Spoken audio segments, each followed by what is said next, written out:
இது வந்து முழுசு. அப்ப அந்த அந்த அந்த மாசத்துல என்ன செய்யணும்னு நான் சொல்றேனோ அதை இருந்து செய்யும் போது என்னன்னா உங்களுக்கு வந்து இந்த பயணத்துல ஃபுல் சப்போர்ட் பண்ணுது. சரிங்களா? முழுசு வந்து இங்க. அப்போ இதுக்கெல்லாம் என்னன்னா நாளே சொன்னாதான் நான் வந்து இங்க அதுக்கு தகுந்த மாதிரி இங்க நான் வந்து அந்த சாப்பாட்டு வசதியோ தங்குற வசதிகளோ வர்றவங்களுக்கு நான் பண்ணி கொடுக்க முடியும். பண்ணி வச்சேன்னா அது பிரயோஜனம். இப்போ சும்மா இன்னைக்கு இப்ப காலையில வந்து நம்ம பேசுற சாப்பிட்றப்ப நான் செய்ய வேண்டிய என் கடமையை செய்யறேன். இருந்தாலும் இன்னும் நல்ல வாய்ப்பா வந்து அதாவது சொம்புல மோந்துட்டு போறதை விட ஒரு அண்டாவில் மோந்துட்டு போறதுக்கு ஒரு வாய்ப்பு இருக்கு இல்லைங்களா? அப்படி இருக்கிற போது ஏன் நம்ம அதை இழக்கணும்னு சொல்ல வரேன். கையில அள்ளிட்டு போறதை விட ஒரு பாத்திரத்துல அள்ளிட்டு போனா அதுக்கு ஒரு இது இருக்கு தானே. அது மாதிரிதான் இதெல்லாம் வாய்ப்பு இப்படி எல்லாம் வருது. அப்ப வருஷத்துல வந்து ஒரு 4-5 விசேஷங்கள் இது மாதிரி முக்கியமான விசேஷங்கள் வருது. அதுல எல்லாம் வந்து நான் முதல்ல சொல்றேன். அப்படி ஏதாவது ஒரு வாய்ப்பு இருந்ததுன்னா நீங்க அதுக்கெல்லாம் முயற்சி எடுங்க. நீங்களா வரேன்னு சொன்னாதானே நம்ம எது பண்ண முடியும். சரிங்களா? அதுக்கு சொல்றேன் நானு. அதனால இப்படி எல்லாம் வாய்ப்பு இருந்து நம்ம ஏன் நழுவு விடணும்னு சொல்றேன் நான். இப்ப அந்த மாதிரிலாம் இருக்கும்போது இது எப்படி நேரடினா இதெல்லாம் ஒருத்தர் போய் காசு கொடுத்து வாங்க போறது இல்லை நம்ம, இல்லைங்களா? அன்னைக்கு வர்ற அன்னைக்கு ஆகிற செலவு அன்னைக்கு போக்குவரத்து அவ்வளவுதான். இப்ப இந்த இந்த நன்மையெல்லாம் வந்து எப்படின்னு கேட்டீங்கன்னா இயற்கையில கொடுத்துருக்கே தப்புற இயற்கையை நம்ம இலவசமா பெறறதுக்கு நமக்கு என்ன கஷ்டம்? அவன் காசு பண்றவன் காசு பண்ணிட்டு இருக்கிறான், அது வேற விஷயம். அது எது இது மாதிரி இருக்கிறதுனால அவனுக்கு அந்த சக்தி வருது. அந்த சக்தி அவனுக்கு வர்றதுக்கு காரணம் இது மாதிரி டயத்துல அவன் உட்காரியா அவன் செய்யறியா அவனுக்குன்னு ஒரு ஆளுமையை வருது. ஒருத்தர் ஒரு பண்ணணும்னா இப்ப ஒரு சில பக்கமெல்லாம் பாத்தீங்கன்னா இப்போ அந்த ஆசீர்வாதம் கொடுக்குற போது ஒரு சிலர் கை வச்சு அவங்க ஆட்டம் போடுவாங்க. அந்த இதுல எல்லாம் பார்த்திருப்பீங்க, யூடியூப்ல எல்லாம் பார்த்திருப்பீங்க. அது மெசுமரிசம்னு சொல்லுவாங்க. அந்த மெசுமரிசத்தை இது மாதிரி அமாவாசைக்கு இது மாதிரி பௌர்ணமியில இப்ப நம்ம இந்த மாதிரி இருக்கிற அவங்க வந்து பயன்படுத்தி, அதாவது அது தொழிலுக்காக அவங்கள வந்து கவர் பண்றதுக்காக செய்யற வேலை. அதெல்லாம் செய்யக்கூடாது. அதெல்லாம் என்னன்னு கேட்டா எத்தனையோ வழி இருக்குது வாழ்றதுக்கு பொழைக்கிறதுக்கு. இதுல எல்லாம் செய்யக்கூடாது. இதுல தீர்க்கறதுக்கு தான் வந்திருக்க, நம்ம கஷ்டத்தை தீர்க்க வந்திருக்கிற, நம்ம கர்மத்தை தொலைக்க வந்திருக்கிற. இதுல வந்து பாவம் பண்ணணும்னா எப்பவுமே நமக்கு வந்து விமோசனமே கிடைக்காது. சரிங்களா? இப்ப இங்க எனக்கு வந்து பிரச்சனை வருதுன்னா உபதேசம் கொடுக்குற போது இது வருதுன்னா உங்களுக்கு எவ்வளவு எது இருந்தாலும் அதை நான் ஏத்துக்கிறேன். புரியுதுங்களா? ஆன்மாங்கிறது இந்த ஒளிங்கிறது இந்த ஆன்மாங்கிறது வந்து ஒளியா இருக்குது. இறைவன்கிறவன் ஒளியா இருக்கிறான். அந்த ஒளியிலிருந்து வந்த ஒளிதான் இது. அப்ப இது வந்து ஆரம்பத்திலேயே பாத்தீங்க அப்படின்னு சொன்னா தனியா வந்து இப்ப புதுசா சாமி தனியா வந்துருச்சு நம்ம தனியா வந்துட்டோம்னா கிடையாது. எப்போ வந்து இந்த ஆன்மான்னு ஒண்ணு இருந்ததோ அப்பவே இந்த அந்த பேரணுன்னு ஒண்ணு இருக்கிற போது இது ஒரு அணுதான்.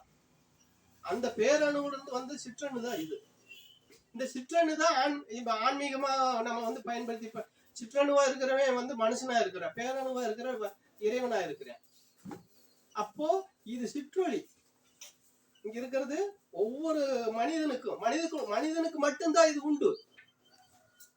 மற்ற ஜீவராசிகளுக்கு எல்லாம் உணர்வுகள் உண்டு. ஆனா மனுஷன் மட்டும்தான் வந்து நம்மளே உணரக்கூடிய ஒரு பாக்கியத்தை வந்து பிறப்பு மனித பிறப்புக்கு மட்டும்தான் இறைவன் படைச்சிருக்கான் நமக்கு. சரிங்களா? அப்போ அந்த வகையில் பார்த்தா நமக்கு வந்து அதுகளுக்கெல்லாம் 5 அறிவுனா நமக்கு ஒரு 6 அறிவு 300 அறிவு எச்சா கொடுத்து 7 அறிவு வரைக்கும் நமக்கு கொடுத்துருக்கிறியா. 6 அறிவு மினிமம் வந்து விதான அறிவு வந்து 6 அறிவு. அதுக்கு மேல போறதே 7ஆம் அறிவு. அதுதான் அந்த 7ஆம் அறிவு தான் வந்து போதி தர்மர். கேள்விப்பட்டிருப்பீங்க போதி தர்மர் இல்லைங்களா? அப்போ இந்த 6க்கே நம்மளால சரி பண்ண முடியலையே.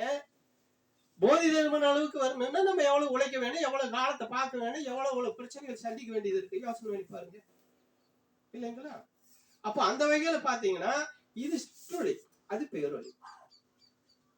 இறைவன்கிறவன் பேரொளியா இருக்கிறான். அந்த பேரொளியோட இந்த சிற்றொளி கொண்டு சேர்க்கணும். இந்த சிற்றொளி கொண்டு அங்க சேர்க்கணும்னா அவன் என்ன எதிர்பார்க்கிறான்னா நீ எனக்கு அலங்காரம் பண்ணு, அபிஷேகம் பண்ணு, எனக்கு அதை பண்ணி இதை பண்ணுன்னு அவன் கேட்கல. நான் எதை படைச்சனும், இந்த உலகத்தை நான் எதெல்லாம் படைச்சிருக்கணும், ஜீவராசிகளை நான் எதெல்லாம் படைச்சிருக்கணும், அதுகளுக்கு நீ நம்ம செஞ்சீங்கன்னா நன்மை செஞ்சீங்கன்னா அது எனக்கு செஞ்ச மாதிரி. ஏன்னா நான் எனக்குள்ள இருந்து வந்ததுதான் இந்த ஜீவராசி. மரமா இருந்தாலும் மட்டையா இருந்தாலும் கூலமா இருந்தாலும் கொட்டையா இருந்தாலும் மத்த இதுகளா இருந்தாலும் எந்த ஜீவராசி, ஆடா இருந்தாலும் மாடா இருந்தாலும் செடி செட்டியா இருந்தாலும் எல்லாம் நான் படைச்சது. நான் படைச்சதுக்கு நீ அதுக்கு வந்து ஒரு உபகாரம் பண்ணனீன்னா அது எனக்கு செஞ்சது மாதிரி. அப்ப நீ அதை செஞ்சீங்கன்னா போது, எனக்கு அலங்காரம் பண்ணி ஒண்ணும் புரோசனம் இல்லை. ஏன்னா அது ஒரு அடையாளம். ஏன்னு கேட்டா இதை இன்னும் சொல்லணும்னா எத்தனையோ விதத்துல சொல்லி இருக்கிறாங்க. அடையாளம், கோயில், குளம், சிலை, இதெல்லாம். இப்ப ஒண்ணும் வேண்டாம், ஒரு ஜவுளி கடை இருக்கு, நகை கடை இருக்குன்னு வச்சுக்கோங்க. புரியுற மாதிரி சொல்லணும்னா, ஒரு ஜவுளி கடை இருக்கு, ஒரு நகை கடை இருக்கு, அங்க பொம்மை இருக்கு, இதை நம்ம மாதிரி உருவம் பண்ணி வச்சிருக்கிறாங்க. அதுக்கு நல்ல சேலை போட்டு ட்ரெஸ்ஸர் போட்டு நல்லா, அதாவது ஆண் பொம்மையா இருந்தா, ஆம்பளை பொம்மையா இருந்தா அதுக்கு பேண்ட் ஷர்ட் போட்டு, பொம்மையா இருந்தது இந்த பெண்ணா இருந்ததுன்னா அதுக்கு ஒரு சேலை ஜாக்கெட்டை போட்டு நீட்டா வச்சிருக்கிறான் இல்லைங்களா? எதுக்கு வச்சிருக்கிறான்? நீங்களும் இந்த என்கிட்ட இருக்கிற இந்த பொருளை வாங்கி கொண்டு நீங்களும் போட்டீங்கன்னா இந்த பொம்மை மாதிரி நீங்க இருக்கலாம், நீங்களும் அழகா இருக்கலாம். அதை காட்டுறதுக்கு தான், அந்த அடையாளம் காட்டுறதுக்கு தானே அதை வச்சிருக்கிறான். அதே போல நகைக்கடையில போய் பாருங்க, இருக்கிறதுலயே வசந்த நகையா தூக்கி அந்த பொம்மைக்கு போட்டிருக்க. அப்ப இந்த போறவங்க பார்த்தாங்கன்னா என்ன தோணும்? ஆனா நம்மளும் இந்த நகையை வாங்கி போட்டா நம்மளும் இப்படி இருக்கலாமே. அப்ப அவன் அடையாளம் அது. அது மாதிரிதான் நம்ம வாழ்க்கை. கோயிலுக்கு போறோம்னா அந்த அடையாளம் தான். ஒரிஜினல் அங்க இருக்குது. அந்த ஒரிஜினல் போகணும்னா இந்த அடையாளத்தை பார்த்துட்டீங்கன்னா அந்த ஒரிஜினல் பிடிக்கிறது நீ ஒரிஜினலா இருக்கு, ரைட்டு. அப்ப இதுக்கு போறதுக்கு வந்து எதுவும் தேவையில்லை. கோயிலுக்கு போறதுக்கு நமக்கு எந்த இதுவும் தேவையில்லை. நம்ம போய் சாமி கும்பிடணும், நமக்கு ஒரு நல்லது கிடைக்கணுங்கிற ஒரு எண்ணம் மட்டும் இருந்தா போதும், வேற ஒண்ணும் தேவையில்லை இதுக்கு இங்க போறதுக்கு. ஆனா இந்த சிற்றொழியை கொண்டு பேரொழிய சேர்க்கணும்னா இது பத்தாது. இதுல போகவே முடியாது. இதுக்கு மூலதனம் என்ன தெரியுங்களா? வாகனம். அதுக்கு போறதுக்கு நமக்கு வாகனம் எது தெரியுங்களா? மனித நேயமும் மாண்புள்ள ஒழுக்கமும் உயிரென நம்ம நினைச்சு பயணம் பண்ணணும்னா அதுதான் வாகனம். ஒழுக்கத்தையும் மனித நேயத்தையும் கடைப்பிடிச்சு நம்ம போனோம்னா அவனை போய் அடையிறதுக்கு நமக்கு கருவி அதுதான். மனித நேயம் வேணும், ஒழுக்கம் வேணும். ஒழுக்கம் தாண்டா எனக்கு உயிர், அப்ப மத்ததெல்லாம் அப்புறம் தாண்டா அப்படிங்கிற வாழ்க்கையை நம்ம ஒவ்வொருத்தரும் கடைப்பிடிச்சோம்னா அவன் கேட்டு இருப்பான். அப்ப போய் உள்ள நுழைஞ்சிடலாம். அதை விட்டுட்டு மத்த எதை நீங்க செஞ்சாலும் வாய்ப்பே இல்லைங்கிறது தான் வந்து எங்களுடைய அனுபவம், என்னுடைய அனுபவம் உங்களுக்கு சொல்லணும்னா. புரியுதுங்களா? அப்போ அந்த வகையில பாத்தீங்கன்னா அந்த ஒழுக்கத்தையும் அந்த மனித நேயத்தையும் நீங்க கடைப்பிடிச்சு நீங்க பயணம் பண்ணும்போது உங்களுக்குள்ள மனிதனை உருவாகி இந்த ஒழுக்கமும் வந்துட்டா அங்க ஆன்ம நேயம் தானா வந்துடும். ஆன்ம நேயம்ங்கிறது தான் இறைவனை போறதுக்கு கிடைக்கிற தடம். மனித நேயத்தை கடைபிடிச்சு போகும்போது அந்த ஆன்ம நேயம் நமக்கு ஆட்டோமேட்டிக்கா கிடைக்கும். இல்ல சாமி, நீங்க இப்போ ஒரு சந்தேகம் ஒரு சிலருக்கு கொடுக்கல. வள்ளலார்லாம் சொல்ற சாமி ஜீவகாருண்யம்,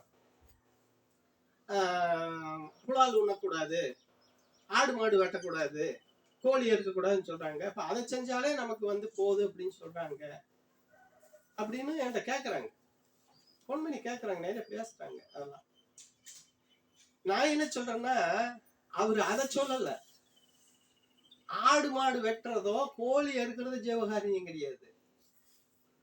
ஜீவகாரணியம்ங்கிறது அவர் சொன்னது, வள்ளலார் சொன்னதே வேற, இவங்க வேற. அதான் அதாவது கிராமத்துல சொல்லுவாங்க, இவன் அர்த்தத்தை அனந்தம் பண்ணிட்டு தெரியும் பண்ணுன்னா கேள்விப்பட்டிருக்கோம் தெரியுங்களா? ஏதாவது ஒன்று சொன்னா இவன் ஏதாவது சொன்னா அர்த்தத்தை அனந்தம் பண்ணுவான் அப்பம்பாங்க.